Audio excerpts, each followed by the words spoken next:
आज हम एक ऐसी कहानी सुनने जा रहे हैं जो साबित करती है कि सपने कितने भी छोटे हों, अगर मेहनत और दृढ़ता हो तो वे करोड़ों का साम्राज्य बन सकते हैं। ये है बालाजी वेफर्स की कहानी, जो आज 5,455 करोड़ रुपए की कंपनी है। इस कहानी के नायक हैं चंदू भाई विराणी, जिन्होंने 10,000 रुपए से शुरुआत करके एक ऐसा ब्रांड बनाया जो आज भारत के हर घर में पहुंचा है। ये सिर्फ एक बिजनेस स्टोरी नहीं है, बल्कि एक कहानी है उस इंसान की जिसने अपनी मेहनत से साबित किया कि भारत में भी वर्ल्ड क्लास प्रोडक्ट्स बन सकते हैं। ये कहानी है उस विजन की जो एक साधारण सा दिखने वाला चिप्स का पैकेट भी कैसे करोड़ों लोगों के सपनों को पूरा कर सकता है। ये कहानी है उस दृढ़ता की जो हार मानने से इनकार करती है और अंततः जीत हासिल करती है। चंदू भाई विराणी का जन्म 31 जनवरी 1957 को गुजरात के जामनगर जिले के धुंधोराजी नाम के एक छोटे से गांव में हुआ था। ये गांव इतना छोटा था कि वहां केवल 2,000 लोग रहते थे। गांव में कोई बड़ी सुविधा नहीं थी, ना प्रॉपर रोड्स थीं, ना इलेक्ट्रिसिटी की गारंटी थी। ये टिपिकल रूरल इंडिया का हिस्सा था जहां लोग अपनी डेली नीड्स के लिए भी स्ट्रगल करते थे। उनके पिता पोपट भाई विराणी एक साधारण किसान थे जो अपने खेत में मेहनत करके अपने परिवार का पेट पालते थे। वे मॉनसून पर डिपेंडेंट थे और अगर बारिश अच्छी ना हो तो पूरा साल मुश्किल में गुजरता था। चंदू भाई के साथ 3 और भाई थे, भीकू भाई, कनू भाई और मेघजी भाई। पारिवारिक आर्थिक स्थिति इतनी कमजोर थी कि चंदू भाई केवल 10वीं कक्षा तक ही पढ़ाई कर सके। हायर एजुकेशन का सपना देखना भी लग्जरी लगता था। 1972 का साल था जब चंदू भाई की जिंदगी में एक बड़ा मोड़ आया। उस साल बारिश बहुत कम हुई थी और खेती करना दिन ब दिन मुश्किल होता जा रहा था। ड्रॉट की वजह से क्रॉप्स फेल हो गईं और किसानों की हालत बेहद खराब हो गई। फसल खराब होने से परिवार की हालत और भी बिगड़ गई। तब चंदू भाई के पिता ने एक कड़ा फैसला लिया। उन्होंने अपनी पुश्तैनी जमीन बेचकर 20,000 रुपए अपने बेटों को दिए और कहा कि अब तुम लोग कोई धंधा शुरू करो। ये डिसीजन बहुत पेनफुल था क्योंकि वो जमीन जेनरेशन से फैमिली के पास थी। ये वो समय था जब चंदू भाई केवल 15 साल के थे। एक टीनेजर के लिए इतनी बड़ी रिस्पॉन्सिबिलिटी लेना आसान नहीं था। अपने भाइयों के साथ मिलकर उन्होंने राजकोट जाने का फैसला किया। चूंकि वे एग्रीकल्चर बैकग्राउंड से आते थे, इसलिए उन्होंने सोचा कि कृषि उपकरण और खाद का व्यापार शुरू करना सबसे अच्छा होगा। लेकिन जब आप इनएक्सपीरियंस्ड होते हैं तो मार्केट में बहुत से लोग आपको चीट करने की कोशिश करते हैं। यही हुआ चंदू भाई के साथ भी। किसी ने उन्हें डुप्लीकेट फर्टिलाइजर्स की सप्लाई कर दी और वे अपना सारा पैसा गंवा बैठे। ये उनके लिए एक बहुत बड़ा झटका था। घर से निकले थे सपने लेकर, लेकिन हाथ में कुछ भी नहीं बचा था। वो फीलिंग इमेजिन करिए जब आपका सब कुछ एक झटके में चला जाए। अब उन्हें छोटे मोटे काम करने पड़े। राजकोट के एस्ट्रॉन सिनेमा में वे तरह तरह के काम करने लगे। कभी सीटें ठीक करते, कभी पोस्टर चिपकाते, कभी टिकट काउंटर पर काम करते, कभी डोर कीपर का काम करते। ये दौर उनके लिए बेहद मुश्किल था। कई बार तो घर का किराया भी नहीं दे पाते थे और लैंडलॉर्ड उन्हें निकालने की धमकी देता था। कभी कभी खाना भी स्किप करना पड़ता था, लेकिन चंदू भाई ने कभी हिम्मत नहीं हारी। वे जानते थे कि ये स्ट्रगल टेम्परेरी है और एक दिन वे जरूर कुछ बड़ा करेंगे। ये माइंडसेट ही उन्हें आगे बढ़ने की स्ट्रेंथ देती थी। सिनेमा हॉल में काम करते करते उन्होंने एक बात नोटिस की। जब भी इंटिमेशन होता था तो लोग कैंटीन में जाकर वेफर्स खाते थे। उस समय मार्केट में केवल एक्सपेंसिव ब्रांड्स के चिप्स मिलते थे जो कॉमन मैन की पहुंच से बाहर थे, लेकिन फिर भी लोग उन्हें बड़े चाव से खाते थे। ये ऑब्जर्वेशन बहुत इंपॉर्टेंट था क्योंकि इसी से उनके मन में एंटरप्रेन्योरशिप का आइडिया आया। धीरे धीरे चंदू भाई और उनके भाइयों की मेहनत रंग लाई। सिनेमा के मालिक ने उनकी डेडिकेशन देखकर उन्हें कैंटीन चलाने का कॉन्ट्रैक्ट दे दिया। ये कॉन्ट्रैक्ट 1,000 रुपए मंथली का था। ये उनके लिए एक बड़ी अचीवमेंट थी। अब वे सिर्फ एम्प्लॉय नहीं बल्कि एक छोटे बिजनेसमैन बन गए थे। ये ट्रांजिशन बहुत सिग्निफिकेंट था क्योंकि अब उन्हें बिजनेस की बेसिक समझने का मौका मिल रहा था। कैंटीन चलाते समय चंदू भाई ने बहुत केयरफुली ऑब्जर्व किया कि कस्टमर्स क्या पसंद करते हैं। उन्होंने देखा कि रिफ्रेशमेंट्स की टोटल सेल्स में से 80% वेफर्स की होती है। ये डेटा बहुत रिवीलिंग था।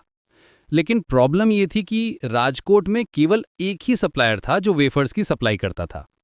कई बार डिमांड के हिसाब से सप्लाई नहीं मिल पाती थी। कस्टमर्स डिसअपॉइंट होकर चले जाते थे और बिजनेस का नुकसान होता था। तब चंदू भाई के मन में एक विचार आया। उन्होंने सोचा कि मैं कब तक दूसरों का काम करता रहूंगा, क्यों ना मैं खुद ही वेफर्स बनाना शुरू कर दूं। यही वो मोमेंट था जब एंटरप्रेन्योरशिप का बीज उनके मन में बोया गया। ये सिर्फ एक बिजनेस आइडिया नहीं था, बल्कि एक विजन था कि वे अपना कुछ करना चाहते हैं। उन्होंने मार्केट को बहुत गहराई से समझा था। उस समय जो ब्रांड्स अवेलेबल थे वो मिडिल क्लास के लिए अफोर्डेबल नहीं थे। इंटरनेशनल ब्रांड्स जैसे लेज अभी इंडिया में नहीं आए थे, लेकिन जो डोमेस्टिक ब्रांड्स थे वे भी प्रीमियम प्राइसिंग करते थे। चंदूभाई ने सोचा, अगर हम सस्ता, ज्यादा क्वांटिटी में और टेस्टी वेफर बना दें तो मिडिल क्लास जरूर खरीदेगा। ये था उनका यूनिक वैल्यू प्रोपोजिशन। ये इनसाइट बहुत पावरफुल था क्योंकि उस समय कोई भी मास मार्केट को सीरियसली टारगेट नहीं कर रहा था। 1982 में चंदूभाई ने अपने घर में ही एक छोटी सी शेड बनाकर 10,000 रुपए की पूंजी से चिप्स बनाना शुरू किया। शुरुआत बेहद हम्बल थी। वे दिन में केवल 5 से 10 किलो चिप्स बनाते थे। उनकी पत्नी और भाभियां भी इस काम में हाथ बटाती थीं। ये ट्रूली एक फैमिली बिजनेस था जहां हर मेंबर अपना कंट्रीब्यूशन देता था। मशीनरी भी बहुत बेसिक थी, लेकिन क्वालिटी मेंटेन करने की कोशिश हमेशा करते थे। शुरुआती दिन बेहद चैलेंजिंग थे। राजकोट में बिजली की कटौती बहुत होती थी। कभी कभी तो पूरे दिन लाइट नहीं आती थी। प्रोडक्शन रुक जाता था और प्लान्ड ऑर्डर्स डिलीवर नहीं हो पाते थे। रॉ मटेरियल की भी प्रॉब्लम होती थी। क्वालिटी पोटैटोज मिलना मुश्किल था क्योंकि अच्छे सप्लायर्स को पता नहीं था कि कौन से पोटैटोज चिप्स के लिए सूटेबल हैं। और सबसे बड़ी प्रॉब्लम ये थी कि कई बार पूरे दिन का प्रोडक्शन बिक भी नहीं पाता था। ये फाइनेंशियली बहुत स्ट्रेसफुल था, लेकिन चंदू भाई ने एक गोल्डन रूल बनाया था, कस्टमर एक बार खाए दोबारा मांगना चाहिए। वे हमेशा टेस्ट और क्वालिटी पर कॉम्प्रोमाइज नहीं करते थे। अगर कोई बैच अच्छा नहीं बना तो वे उसे बेचने के बजाय फेंक देते थे। ये अप्रोच इनिशियली कॉस्टली था, लेकिन लॉन्ग टर्म में यही उनकी सबसे बड़ी स्ट्रेंथ बनी। कस्टमर्स को पता था कि बालाजी का हर पैकेट कंसिस्टेंट क्वालिटी का होगा। धीरे धीरे वर्ड ऑफ माउथ से उनके चिप्स की रेपुटेशन बढ़ने लगी। लोग कहने लगे कि बालाजी के चिप्स में कुछ अलग बात है, टेस्ट अच्छा है, क्वांटिटी ज्यादा है और प्राइस रीजनेबल है। रिटेलर्स भी खुश थे क्योंकि उन्हें अच्छा मार्जिन मिल रहा था। ये ऑर्गेनिक ग्रोथ थी जो सस्टेनेबल थी। बालाजी का नाम भी बड़ा इंटरेस्टिंग है। सिनेमा हॉल के बाहर एक छोटा सा हनुमान जी का मंदिर था। चंदू भाई को लगा कि बजरंग बली का आशीर्वाद उनके साथ है, इसलिए उन्होंने अपनी कंपनी का नाम बालाजी रखा। ये नेम उनके रिलीजियस बिलीव्स को भी रिफ्लेक्ट करता था। साथ ही ये नेम इंडियन कस्टमर्स के लिए फैमिलियर और ट्रस्टवर्दी लगता था। 1989 तक वे अपने घर में ही प्रोडक्शन करते रहे, लेकिन डिमांड इतनी बढ़ गई कि अब प्रॉपर फैक्ट्री की ज़रूरत थी। होम बेस्ड ऑपरेशन की लिमिटेशंस क्लियर हो गई थीं। तब उन्होंने 5 लाख रुपए इन्वेस्ट करके राजकोट के अजी GIDC में अपना पहला प्रॉपर मैन्युफैक्चरिंग यूनिट सेटअप किया। ये उनके लिए एक बड़ा लीप था। अब वे स्मॉल स्केल इंडस्ट्री के कैटेगरी में आ गए थे। 1992 में बालाजी वेफर्स प्राइवेट लिमिटेड की फॉर्मल एस्टैब्लिशमेंट हुई। अब ये ऑफिशियली एक कंपनी बन गई थी। प्रॉपर डॉक्यूमेंटेशन, लाइसेंसेज और कंप्लायंस की ज़रूरत थी, लेकिन असली चैलेंज अब शुरू हुई थी। मार्केट में बड़े प्लेयर्स आ चुके थे और कंपटीशन इंटेंस होने वाली थी। 90 के दशक में इंडिया में इकोनॉमिक लिबरलाइजेशन हो रहा था। मल्टीनेशनल कंपनीज भारत में एंट्री कर रही थी। लेज जैसे इंटरनेशनल ब्रांड्स आ गए थे जो हैवी एडवर्टाइजिंग और सेलिब्रिटी इंडोर्समेंट्स कर रहे थे। कुरकुरे भी लॉन्च हो गया था। इन सभी ब्रांड्स के पास अनलिमिटेड मार्केटिंग बजट था। Television commercials, print ads, billboards, हर जगह इनकी प्रेजेंस थी। एक छोटी सी रीजनल कंपनी के लिए इनसे कम्पीट करना बहुत मुश्किल लग रहा था, लेकिन चंदू भाई का अप्रोच बिल्कुल अलग था। उन्होंने कहा, एक्टर पे पैसा खर्च करने से बेहतर प्रोडक्ट पे करो। ये फिलॉसफी आज भी बालाजी की कोर स्ट्रेंथ है। वे समझ गए थे कि एडवर्टाइजिंग टेम्परेरी इंपैक्ट देती है, लेकिन प्रोडक्ट क्वालिटी परमानेंट इंपैक्ट देती है। बालाजी की स्ट्रैटेजी बिल्कुल यूनिक थी। पहली बात, वे हमेशा सुपीरियर टेस्ट देते थे। वे अपनी रेसिपीज को कंटिन्यूअसली इंप्रूव करते रहते थे। डिफरेंट ऑयल कॉम्बिनेशंस ट्राई करते थे, स्पाइस मिक्सेस एक्सपेरिमेंट करते थे। दूसरी बात, वे कंपेटिटर्स से ज़्यादा क्वांटिटी देते थे। अगर दूसरे ब्रांड्स में 50 ग्राम मिलता था तो बालाजी में 60 ग्राम मिलता था। तीसरी बात, वे रिटेलर्स को एक्सेलेंट मार्जिन देते थे। जहां दूसरे ब्रांड्स 2 से 3% मार्जिन देते थे, वहीं बालाजी 4 से 5% देते थे। ये रिटेलर्स के लिए बहुत अट्रैक्टिव था। वे बालाजी को पुश करने में इंटरेस्टेड थे। चौथी और सबसे इंपॉर्टेंट बात यह थी कि वे डायरेक्ट डिस्ट्रीब्यूशन करते थे। इससे फ्रेशनेस मेंटेन रहती थी और रिटेलर्स को भी जल्दी स्टॉक मिल जाता था। ये कैश एंड कैरी मॉडल था जो बहुत इफेक्टिव था। चंदू भाई का मानना था कि अगर प्रोडक्ट अच्छा है तो वर्ड ऑफ माउथ से ही ब्रांड बन जाएगा, और यही हुआ भी। कस्टमर्स एक बार बालाजी के चिप्स खाते थे तो दोबारा वही मांगते थे। शॉपकीपर्स भी खुश थे क्योंकि उन्हें अच्छा प्रॉफिट मार्जिन मिल रहा था और स्टॉक भी फास्ट मूविंग था। ये वर्चुअल साइकिल था जो कंपनी की ग्रोथ को फ्यूल कर रहा था। बालाजी का बिजनेस मॉडल बिल्कुल रेवोल्यूशनरी था। वे सेलिब्रिटी एडवर्टाइजिंग में पैसा नहीं लगाते थे। इसके बजाय वे रूरल और सेमी अर्बन मार्केट्स पर फोकस करते थे। ये मार्केट सेगमेंट बाकी ब्रांड्स इग्नोर कर रहे थे क्योंकि वे मेट्रोज पर कॉन्सेंट्रेट कर रहे थे। चंदू भाई ने एक अनटैप्ड मार्केट आइडेंटिफाई किया था। चंदू भाई समझ गए थे कि भारत की real purchasing power middle class और लोअर मिडिल क्लास में है। अगर आप इन लोगों को वैल्यू फॉर मनी प्रोडक्ट दे दें तो वॉल्यूम बहुत ज़्यादा मिलेगा। ये इनसाइट उस समय बहुत फ्यू एंटरप्रेन्योर्स को था। प्रीमियम मार्केट छोटा है लेकिन मास मार्केट बहुत बड़ा है। ये अंडरस्टैंडिंग उनकी सबसे बड़ी कॉम्पिटिटिव एडवांटेज थी। वे कंट्रोल्ड ग्रोथ में बिलीव करते थे। वे कभी भी एग्रेसिव एक्सपेंशन नहीं करते थे, हमेशा स्टेप बाय स्टेप आगे बढ़ते थे। पहले एक रीजन में स्ट्रांग पोजीशन बनाते थे, फिर दूसरे रीजन में जाते थे। ये अप्रोच स्लो लगता था लेकिन सस्टेनेबल था। हेस्टी एक्सपेंशन से कैश फ्लो प्रॉब्लम्स हो सकती थी। इन हाउस मैन्युफैक्चरिंग भी उनकी की स्ट्रैटेजी थी। वे कभी भी आउटसोर्सिंग नहीं करते थे, इससे कॉस्ट और क्वालिटी दोनों पर कंप्लीट कंट्रोल रहता था। वे अपनी मशीनरी भी केयरफुली सेलेक्ट करते थे और हमेशा लेटेस्ट टेक्नोलॉजी यूज करते थे। ये वर्टिकल इंटीग्रेशन उन्हें फ्लेक्सिबिलिटी देता। 1990s के बाद बालाजी का रियल एक्सपेंशन फेज शुरू हुआ। वे गुजरात से निकलकर महाराष्ट्र, राजस्थान, मध्य प्रदेश में फैलने लगे। लेकिन हमेशा एक रूल था, टेस्ट पे कोई कॉम्प्रोमाइज नहीं। जब भी वे कोई नया रीजन एंटर करते थे तो पहले लोकल टेस्ट प्रेफरेंसेस को समझते थे। डिफरेंट रीजन्स में डिफरेंट स्पाइस लेवल्स प्रेफर किए जाते थे। उन्होंने नए प्रोडक्ट्स भी लॉन्च किए, नमकीन्स, एक्सट्रूडेड स्नैक्स और डिफरेंट फ्लेवर्स के चिप्स भी। लेकिन हमेशा अपनी कोर वैल्यूज को मेंटेन रखा। हर प्रोडक्ट में वही क्वालिटी, वही वैल्यू फॉर मनी और वही कस्टमर फोकस। प्रोडक्ट डाइवर्सिफिकेशन भी ग्रेजुअल था। कभी भी एक साथ बहुत सारे प्रोडक्ट्स लॉन्च नहीं किए।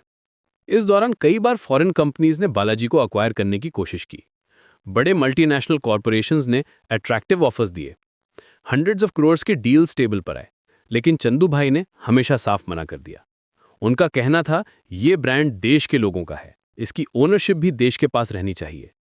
ये इमोशनल डिसीजन था लेकिन स्ट्रेटेजिक भी था। ये डिसीजन बहुत सिग्निफिकेंट था। उस समय कई इंडियन ब्रांड्स फॉरेन कंपनीज के हाथ बिक रहे थे, लेकिन चंदू भाई ने अपनी देसी आइडेंटिटी को बनाए रखा। ये पेट्रियोटिक अप्रोच था लेकिन बिजनेस सेंस भी था। वे जानते थे कि इंडियन कस्टमर्स को देसी ब्रांड्स पर ज्यादा ट्रस्ट होता है। फॉरेन ओनरशिप से ब्रांड की ऑथेंटिसिटी पर क्वेश्चन मार्क लग सकता था। आज बालाजी वेफर्स की स्थिति देखिए तो यह सच में इंप्रेसिव है। कंपनी का एनुअल टर्नओवर 5,454 करोड़ रुपए है। प्रॉफिट 579 करोड़ रुपए के आसपास है। नेट मार्जिन 10% से ज्यादा है। ये एफएमसीजी इंडस्ट्री में बहुत अच्छा परफॉर्मेंस है। मोस्ट एफएमसीजी कंपनी स्ट्रगल करती हैं डबल डिजिट मार्जिन अचीव करने के लिए। कंपनी की एस्टिमेटेड वैल्यूएशन 29,000 से 41,000 करोड़ रुपए के बीच में है। ये किसी भी लिस्टेड एफएमसीजी कंपनी के बराबर है। वे वेस्टर्न और सेंट्रल इंडिया में क्लियर मार्केट लीडर्स हैं। गुजरात में तो उनका मार्केट शेयर 65% से ज्यादा है। ये डोमिनेंस बहुत रेयर है कंपेटिटिव मार्केट। आज बालाजी के पास 4 बड़े मैन्युफैक्चरिंग प्लांट्स हैं, गुजरात, मध्य प्रदेश और उत्तर प्रदेश में। उनका डीलर नेटवर्क 1300 से ज़्यादा है, जो 4.5 लाख रिटेल आउटलेट्स तक पहुंचता है। ये डिस्ट्रीब्यूशन नेटवर्क किसी भी मल्टीनेशनल कंपनी को टक्कर दे सकता है। रीच और पेनिट्रेशन के मामले में वे बहुत स्ट्रांग पोजीशन में हैं। कंपनी में 5,000 से ज़्यादा एम्प्लॉयज़ काम करते हैं। सबसे इंटरेस्टिंग बात यह है कि 50% एम्प्लॉयज़ महिलाएं हैं। ये जेंडर डाइवर्सिटी के लिए बहुत अच्छा है। चंदू भाई का मानना है कि महिलाएं फूड प्रोसेसिंग में बेहतर काम करती हैं क्योंकि वे नेचुरली ज़्यादा केयरफुल और हाइजीनिक होती हैं। ये प्रोग्रेसिव थिंकिंग है। प्रोडक्टिविटी के मामले में भी बालाजी इंप्रेसिव है। उनका रेवेन्यू पर एम्प्लॉय 55 लाख रुपए तक पहुंच गया है। ये ब्रिटानिया जैसी लिस्टेड कंपनीज के क्लोज है, जो 70 से 80 लाख रुपए है। एक रीजनल कंपनी के लिए ये बहुत अच्छा परफॉर्मेंस है। एफिशिएंसी और ऑटोमेशन के मामले में वे इंडस्ट्री स्टैंडर्ड्स को मैच कर रहे हैं। सबसे दिलचस्प बात यह है कि चंदू भाई वीरानी आज भी बेहद सादा जीवन जीते हैं। वे अपने पुराने घर में ही रहते हैं और सिंपल क्लोथ्स पहनते हैं। उनकी फेवरेट कुजीन काठियावाड़ी फूड है। वे नेचर को देखना पसंद करते हैं और फार्मिंग लिटरेचर पढ़ते हैं। सक्सेस ने उन्हें चेंज नहीं किया है। फैमिली के पास एक्सपेंसिव कार्स हैं जैसे मर्सिडीज, BMW, स्कोडा, लेकिन चंदू भाई पर्सनली कोई फैंसी कार नहीं चलाते। उनका मानना है कि सक्सेस सिर पर नहीं चढ़नी चाहिए। ये ह्यूमिलिटी उनकी सबसे बड़ी स्ट्रेंथ है। ये एटीट्यूड एम्प्लॉयज़ और स्टेक होल्डर्स के बीच भी रिस्पेक्ट क्रिएट करता है। बालाजी की कहानी से हमें कई महत्वपूर्ण लेसन्स मिलते हैं। पहला लेसन यह है कि छोटी शुरुआत से भी बड़े ड्रीम्स पूरे हो सकते हैं। चंदू भाई ने 10,000 रुपये से शुरुआत की और आज 40,000 करोड़ की कंपनी के ओनर हैं। ये प्रूफ है कि कैपिटल कंस्टेंट कोई एक्सक्यूज नहीं है। आइडिया और एग्जीक्यूशन ज़्यादा इंपॉर्टेंट है। दूसरा लेसन ये है कि मिडिल क्लास मार्केट को अंडरस्टैंड करना बहुत ज़रूरी है। भारत की real purchasing power middle class में है। अगर आप उनकी नीड्स को समझकर वैल्यू फॉर मनी प्रोडक्ट्स बनाएं तो सक्सेस गारंटीड है। प्रीमियम मार्केट छोटा है लेकिन मास मार्केट बहुत बड़ा है। वॉल्यूम गेम में जीतना ज़्यादा प्रॉफिटेबल हो सकता है। तीसरा लेसन ये है कि ब्रांड बिल्डिंग के लिए एक्सपीरियंस ज़रूरी है, एडवर्टीजमेंट नहीं। अगर आपका प्रोडक्ट जेन्युइनली अच्छा है तो कस्टमर खुद आपका ब्रांड एम्बेसडर बन जाएगा। वर्ड ऑफ माउथ मार्केटिंग सबसे पावरफुल होती है क्योंकि इसमें ट्रस्ट फैक्टर होता है। पेड एडवर्टाइजिंग टेम्परेरी इंपैक्ट देती है लेकिन कस्टमर सेटिस्फैक्शन परमानेंट इंपैक्ट देती है। चौथा लेसन ये है कि पेशेंस और कंसिस्टेंट हार्डवर्क से कुछ भी इम्पॉसिबल नहीं है। चंदू भाई ने कभी शॉर्टकट्स नहीं अपनाए, वे हमेशा स्टेप बाय स्टेप आगे बढ़े। ओवरनाइट सक्सेस का कोई कॉन्सेप्ट नहीं होता। सस्टेनेबल ग्रोथ टाइम लेती है, लेकिन लॉन्ग लास्टिंग होती है। पांचवा लेसन यह है कि देसी थिंकिंग की पावर को अंडर एस्टिमेट नहीं करना चाहिए। बालाजी ने प्रूव किया कि इंडियन कंपनीज भी मल्टीनेशनल कंपनीज को टक्कर दे सकती हैं, बल्कि लोकल मार्केट को समझने में इंडियन कंपनीज का एडवांटेज होता है। कल्चरल कनेक्ट और कस्टमर इंसाइट्स की वैल्यू बहुत ज़्यादा है। छठा लेसन ये है कि डिस्ट्रीब्यूशन नेटवर्क आपकी सबसे बड़ी एसेट होती है।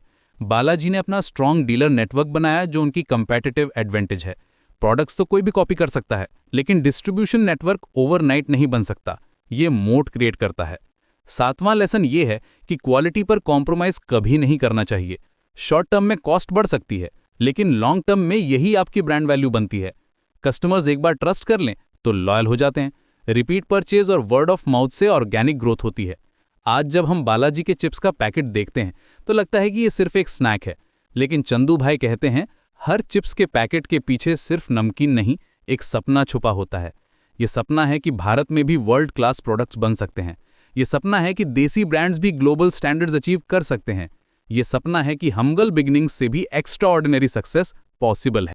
बालाजी की कहानी ये भी बताती है कि सक्सेस के लिए बड़े इन्वेस्टमेंट्स या फैंसी ऑफिसेज की ज़रूरत नहीं होती। ज़रूरत होती है राइट विजन, कस्टमर फोकस और क्वालिटी पर नो कॉम्प्रोमाइज़ की एटीट्यूड की। इनोवेशन हमेशा एक्सपेंसिव नहीं होती, कभी कभी सिंपल सॉल्यूशंस ही सबसे इफेक्टिव होते हैं। कॉम्प्लेक्सिटी से बचकर सिंप्लिसिटी में स्ट्रेंथ फाइंड करना भी एक आर्ट है।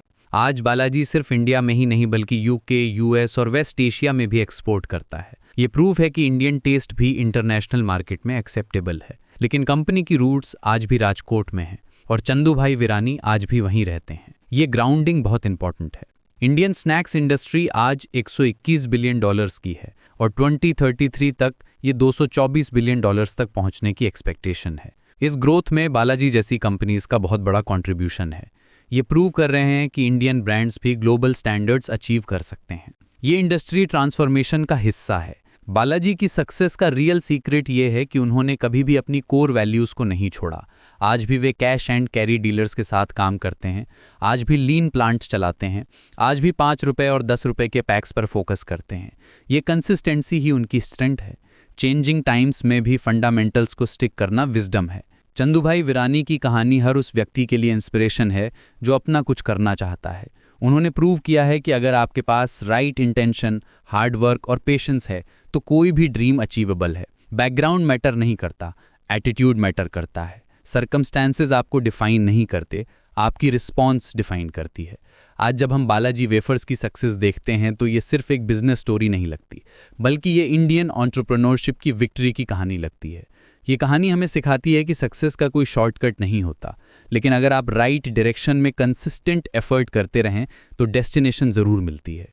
जर्नी चैलेंजिंग हो सकती है, लेकिन डेस्टिनेशन रिवॉर्डिंग होती ये कहानी ये भी बताती है कि असली वेल्थ सिर्फ मनी में नहीं होती, बल्कि वैल्यूज में होती है।